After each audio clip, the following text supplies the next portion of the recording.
من سلفي كملها أيا أصور كعبة طوافية أيا وحكة مسمينين كعبة مركو دوافي النبي مكسلين عليه الصلاة والسلام سفيان الثوري أو كملها علماء السلف أيا مغلنين كانوا سلق النبي عليه السلام ويانا وحكة لما أفكي سنة كسو بحيني مركاسة وحوري ورهاده قوبتهم وقوب لقود دعيستو ما دعيست مركاسة وحوري يا تهي ولا سوك الشك وحانا هيرو سفيان الثوري عالم وحوها عان أو عابد أو زاهدة مركاسة وحوري هدي أعلن أهان لهاي نين غريب ودن كم إيه الزمن كم قريب كوا معناها نين دي عبادة أقوى أو إلهي سبحانه وتعالى حقيس أقوى حدادا أهان لهاي ما نكون شيئين بولي سرت عن أرني كانوا يليو لكن أديك وكون شيئين يابو كل هو واحد عظيم بولي أنا أباهي أي حد كسوق مني أنا قد إحدى مرينا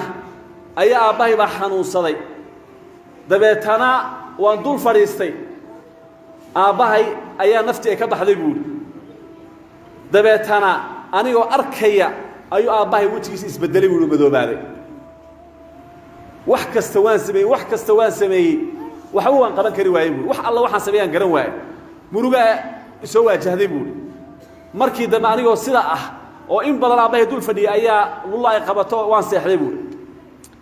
dabeetana riyaan ku riyoodo waxaan arkay buu nin quruxsan oo wajigiisu iftiimayo oo xaggaas kala ka soo socda dabeetana markii soo gaaray ayuu aabahay gu'i aan ku daday wajigiisa ka qaaday dabeetana wajigu gacantiisa uga masaxay markaas wajigiisa hal mar iftiimay wali riyadiiba ku jira dabeetana waxaan idhi buu wadiyo nin wanaagsan baata oo khayr qabe aabahayna kurbadiga haysatay ilaahay kaaga fayday bal isu kay sheegayata markaas wuxuu idhi buu waxaan ahay Muhammad ibn Abdullah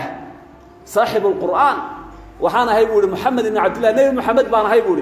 kii quraanka lagu soo dajiyay markaasaan idhi buu maxaa aabaha khayr Allah ku siiyay maxaa aabahay ku dhacay oo maxaa arrinkan u keenay oo sababay wuxuu aabaha wuxuu ahaa nin macaasi badan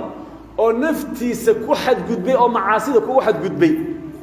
laakiin hal buu ku fiicnaa buu salligaygu badin jiray had iyo jeer ugu salin jiray buu marka wakaad arkayso aniga ilaahay subhanahu wa ta'ala oo sababiga dhigay inaan marka xaaladii iyo kurbadii ku jirtay laga dulqaado oo ilaahay subhanahu wa ta'ala wajigiisa u soo celiyo iftiinkiisa innaha kala qaaday buu waaba aabahay wajigiisa iftiimayo sidii aan ku ogaa ee waxay u ahaan jiray asagoo wajigiisa ku soo laabtay baan arkay buu maalinta laga bilaabo buu salliga nabiga kaleey salaam arabkiga ma faaruqo marka walaalayaal qofkii kurba ay haysato war salliga nabiga badi kaleey salaatu wasalaam إلهي بقى الدنيا أخربك وقرقاري أو فرجك وفري أو فتوحاتك وسين maxadka barashada diinta islaamka ee Nasruddin online maxadka online ka ah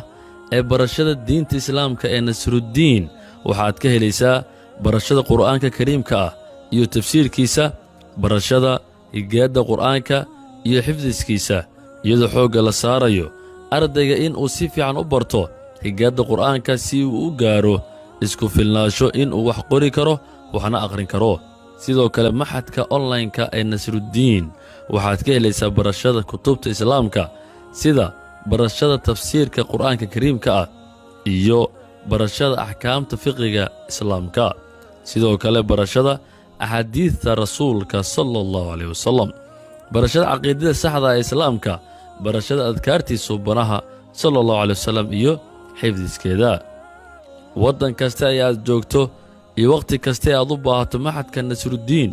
waa garabkaaga waana weelkaaga wixii faahfaahin dheeraad ah ee aad u baahato inaad nagala soo xiriirto